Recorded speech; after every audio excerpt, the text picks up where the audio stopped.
প্রত্যেক বাঙালির প্রাণের উৎসব, ভালোবাসার উৎসব দুর্গাপুজোর আর ১০০ দিন বাকি। সো এই ১০০ দিন পূর্বে কুমারটুলিতে মাতৃপ্রতিমার কীরকম প্রস্তুতি চলছে, চলোই আজকে সেটা দেখে নেওয়া যাক। কুমারটুলির শব্দটা প্রত্যেক বাঙালির হৃদয়ের সাথে ওতপ্রোতভাবে জড়িত এবং কুমারটুলিতে আসলেই মনে হয় যে দুর্গাপুজো এসে গেছে।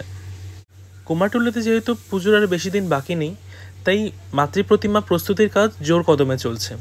অনেক মাতৃপ্রতিমার গায়ে এখনও অবধি মাটির প্রলেপের কাজ সম্পূর্ণ হয়ে এসেছে, আবার এখনও অনেক মাতৃপ্রতিমার গায়ে খড়ের কাজ চলছে। যে সমস্ত মাতৃপ্রতিমাগুলি বিদেশে পাড়ি দেবে, সেই সমস্ত মাতৃপ্রতিমাগুলি সম্পূর্ণ হয়ে এসেছে।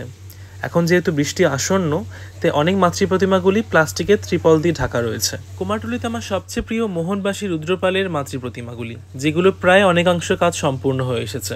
বলতে আমাদের বাংলার শিল্পকলা ভাস্কর্য যে কতটা সমৃদ্ধ, তা হয়তো কুমারটুলিতে আসলেই বোঝা যায়। প্রত্যেক শিল্পীর তুলির ছোঁয়ায় প্রত্যেক চিন্ময়ী মা মৃন্ময়ী রূপে প্রাণ প্রতিষ্ঠা পায় এবং শুরু হয় আমাদের বাঙালির প্রাণের উৎসব দুর্গাপুজোর। প্রত্যেক শিল্পীর আবেগ, ভালোবাসা ও অনুভূতিগুলি তাদের শিল্পকলার মধ্যে দিয়ে প্রকাশ পায়। সেই জন্যই হয়তো আমাদের ভারতবর্ষের শিল্পকলা এত উন্নত এবং আমাদের দুর্গাপূজা পৃথিবীর সবচেয়ে শ্রেষ্ঠ উৎসবগুলোর মধ্যে গণিত। অনেক শিল্পীর স্টুডিওতে মাতৃপ্রতিমাগুলি প্রায় সম্পূর্ণ হয়ে এসেছে এবং তাদের সমস্ত মাটির কাজগুলোও প্রায় সম্পূর্ণ হয়ে এসেছে।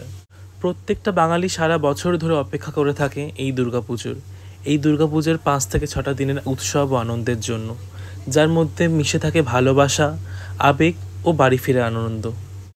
কুমারটুলিতে মাতৃপ্রতিমা দর্শন করার পর আমরা চলে গেছিলাম বাগবাজার মায়ের ঘাটে।